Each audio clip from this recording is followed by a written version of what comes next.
श्री राधे राधे। दोस्तों, आज मैं आप लोगों से बात करूंगा विष योग के बारे में। जी हाँ, विष योग क्या होता है। विष योग अगर किसी की भी कुंडली के अंदर शनि और चंद्रमा जब एक साथ बैठ जाते हैं तो विष योग का निर्माण होता है। अब विष योग जैसे कि आप देख रहे हैं, मैंने सामने एक लगन कुंडली बनाई हुई है। इस कुंडली में हर घर के अंदर शनि और चंद्रमा एक साथ बैठे हुए हैं। तो हर घर के अंदर शनि और चंद्रमा यदि एक साथ बैठे हैं तो वो कैसे अपने रिजल्ट देंगे, कैसे फल देंगे, ये सारी चीजें मैं आप लोगों को इस वीडियो के माध्यम से बताऊंगा।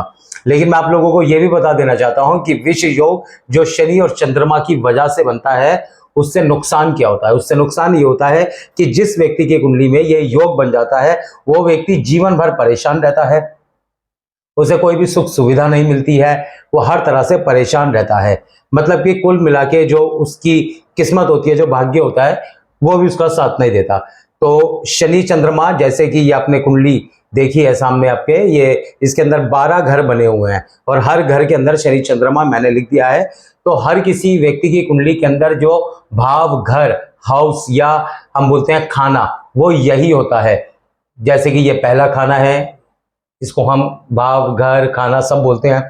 तो ये दूसरा हाउस है, ये तीसरा है, ये चौथा है, ये पांचवा है, ये छठा है, ये सातवां है, ये आठवां है, ये नौवां है, ये 10वां है, ये 11वां है, ये 12वां है। तो हर व्यक्ति की कुंडली के अंदर जो ये भाव होते हैं वो एक ही जैसे होते हैं, लेकिन उसके अंदर जो राशियां होती हैं वो सबकी अलग अलग होती हैं।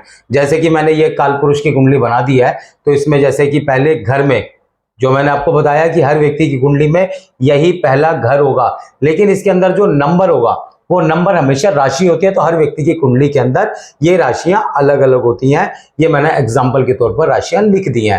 राशि के हिसाब से भी शनि और चंद्रमा के जो फल मिलते हैं उनका भी अलग अलग हिसाब होता है। तो वो मैं आप लोगों को बाद में बताऊंगा। पहले मैं आप लोगों को बता देता हूं कि शनि चंद्रमा जिस जिस भाव में होते हैं उसके वो रिजल्ट कैसे देते हैं। देखिए, जैसे कि शनि और चंद्रमा अगर पहले घर के अंदर है तो इस घर के अंदर शनि चंद्रमा यदि एक साथ होंगे तो ऐसा व्यक्ति अपने तन से, मन से, धन से, हर तरह से वो दुखी रहेगा, परेशान रहेगा। वो कुछ भी करेगा उसको सक्सेस, सफलता नहीं मिलेगी।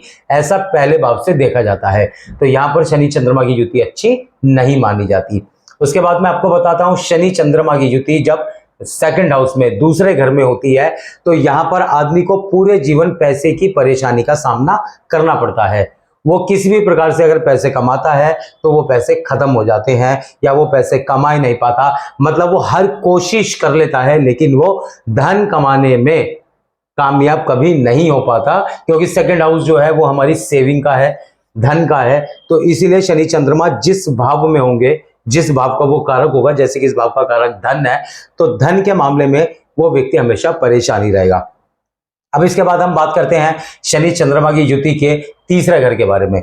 इस भाव में यदि शनि चंद्रमा एक साथ होते हैं तो ये भाव जो है वो पराक्रम का है। यानी कि व्यक्ति अपने जीवन में जितने भी संघर्ष करेगा उन संघर्षों से उसे कभी भी अच्छे फल नहीं मिलेंगे। कारण शनि चंद्रमा की युति, यानी कि संघर्षों को कर करके वो हार जाएगा, थक जाएगा, लेकिन जो वो पाना चाहता है वो उसे नहीं मिल पाएगा। ये शनि चंद्रमा की युति जब थर्ड हाउस में, तीसरे घर में होती है तब ऐसा होता है।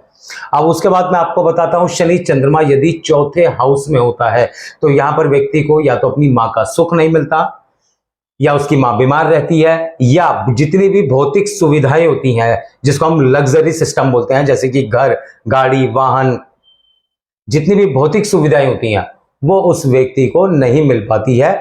कारण शनि चंद्रमा की युति फोर्थ हाउस में आकर बन गई है। इसके बाद शनि चंद्रमा की युति अगर पांचवें घर में होती है तो वो व्यक्ति अपनी संतान से परेशान रहता है, या तो उस व्यक्ति को संतान का सुख नहीं मिलता। यदि उसके संतान हो भी जाती है तो संतान या तो उसके कहे में नहीं चलती, या उसकी संतान इतनी दुखी रहती है कि अपनी संतान को देखकर व्यक्ति खुद दुखी रहता है, या संतान जन्म लेने के बाद भी जो है शारीरिक रूप से वो सही नहीं होती, या वो बीमार रहती है। कुल मिलाकर संतान की तरफ से व्यक्ति परेशान रहता है यदि शनि और चंद्रमा की युति इस भाव के अंदर बन जाती है। उसी प्रकार से शनि चंद्रमा की युति यदि छठे भाव में बनती है तो इस भाव में व्यक्ति के शत्रु ज्यादा हो जाते हैं, रोग उसको ज्यादा होने लगते हैं, उसके ऊपर कर्जा चलने लगता है। तो इस तरह की जो चीजें हैं, रोग, ऋण, शत्रु, ये सारी की सारी चीजें अगर इस भाव में शनि चंद्रमा आ जाते हैं तो व्यक्ति को उन सब चीजों का सामना करना पड़ता है। इसी प्रकार से शनि चंद्रमा की युति जब 7th हाउस में होती है, 7वें घर के अंदर, तो इस घर में शनि चंद्रमा सबसे पहले तो क्या करते हैं, व्यक्ति की जो मैरिज लाइफ होती है, शादीशुदा जीवन, उसको खराब करते हैं। पति पत्नी के बीच में अनबन रहती है, उनके रिश्तों में खटास हो जाती है। यानी कि एक समय तो कभी कभी ऐसा आ जाता है, अगर ये बहुत ही बुरी अवस्था में हो तो व्यक्ति जो है तलाक तक पहुंच जाता है। मतलब पति पत्नी के बीच में दूरियां बन जाती हैं, बात कोई नहीं होती लेकिन झगड़ा हो जाता है, झगड़े का अंत नहीं होता, समाज में जो है मान सम्मान सब चला जाता है। इस तरह की कंडीशन जो है शनि चंद्रमा की युति जब 7वें घर में होती है तो बन जाती है। और साथ ही साथ ये घर जो है पार्टनरशिप के लिए भी है। यानी कि अगर कोई व्यक्ति अपना बिजनेस में किसी के साथ पार्टनर बनकर कर रहा है तो यहाँ उसके पार्टनर से उसकी कभी भी नहीं बनेगी, उससे भी उसकी आर्गुमेंट चलती रहेगी। कारण है शनि चंद्रमा की युति, तो इसलिए ऐसे व्यक्ति की पार्टनरशिप भी कभी किसी के साथ चलती नहीं है। अब हम आते हैं 8वें घर पर, यानी कि शनि चंद्रमा की युति जब 8वें घर में होती है तो यहाँ पर आदमी को जो कष्ट होते हैं ना, वो मृत्यु तुल्य कष्ट होते हैं। मृत्यु तुल्य कष्ट कहने का अभिप्राय मेरा ये है कि आदमी को ऐसा लगता है कि मतलब भगवान तू ना मुझे उठा ले, मैं इतना परेशान हो चुका हूं कि मैं जीना ही नहीं चाहता। या आदमी आत्महत्या करने पर भी मजबूर हो जाता है, या ऐसे विचार उसके मन में आने लगते हैं यदि शनि और चंद्रमा की युति इस घर में हो जाती है। तो इस घर में भी शनि चंद्रमा की युति अच्छी नहीं होती। अब हम आते हैं 9th हाउस, यानी कि जिसको बोलते हैं भाग्य का हाउस। शनि चंद्रमा की युति जब भाग्य वाले हाउस में हो जाती है तो यहाँ पर व्यक्ति का भाग्य उसका साथ कभी नहीं देता और वो धर्म से भी हट जाता है। वो जो है नास्तिक बन जाता है, धर्म पर विश्वास नहीं करता, भाग्य उसका साथ नहीं देता। तो ये स्थितियां बन जाती हैं शनि चंद्रमा की युति जब 9th हाउस में होती है। अभी उसी प्रकार से हम चलते हैं 10th हाउस पे।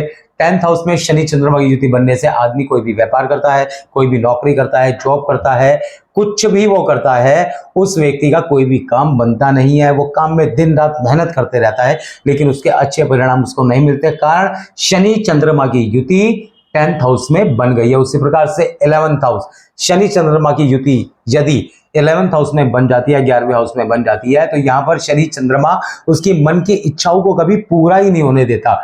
और वो जो भी काम करता है उससे जो उसको लाभ मिलेगा, प्रॉफिट मिलेगा, उस प्रॉफिट को वो भी कभी ले नहीं पाता है। उसका कारण है कि शनि चंद्रमा की युति यहां पर बन गई है तो वो व्यक्ति प्रॉफिट तो ले ही नहीं पाएगा। अगर मिल जाएगा तो किसी ना किसी रूप में कहीं भी वो प्रॉफिट जो है उसका नुकसान में चला जाएगा। तो फाइनली मन की इच्छाएं, प्रॉफिट, कोई भी लाभ हो, उन चीजों से वो वंचित रहेगा जिस व्यक्ति की कुंडली में इस घर के अंदर शनि चंद्रमा की युति बन जाती है। उसी प्रकार से शनि चंद्रमा की युति यदि 12वें घर में होती है तो यहाँ पर व्यक्ति बहुत ज्यादा परेशान हो जाता है शनि चंद्रमा की युति से। यहाँ पर एक तो उसके जितना वो कमाता है उससे ज्यादा उसके खर्च हो जाते हैं। मतलब वो कमाया जाएगा, खर्च होते चले जाएंगे, फिर कमाएगा, फिर खर्च हो जाएंगे। यहाँ पर आदमी को वो हॉस्पिटल तक एडमिट कर सकता है, किसी केस में फंसा सकता है, उसको जेल भी हो सकती है और उसकी मतलब मृत्यु की तरफ भी वो बढ़ जाता है। मतलब इस तरह की बेकार, मतलब सब कुछ जो वो करेगा यहाँ पर अच्छा नहीं करेगा, बेकार ही करेगा।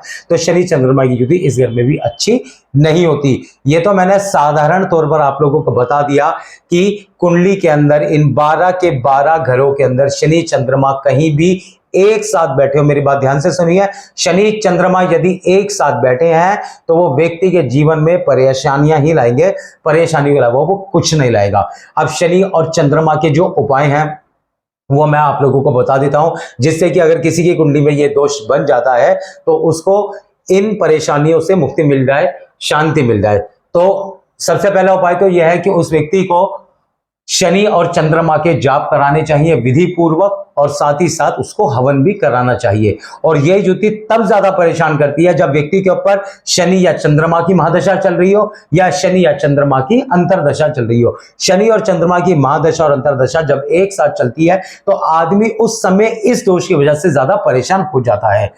अगर किसी भी व्यक्ति को अपनी जन्म कुंडली दिखानी हो तो वो 8744907090 पर संपर्क कर सकते हैं और मुझे अपनी कुंडली दिखा सकते हैं। मिलता हूं जल्दी एक अगली नई वीडियो के साथ, तब तक के लिए श्री राधे राधे।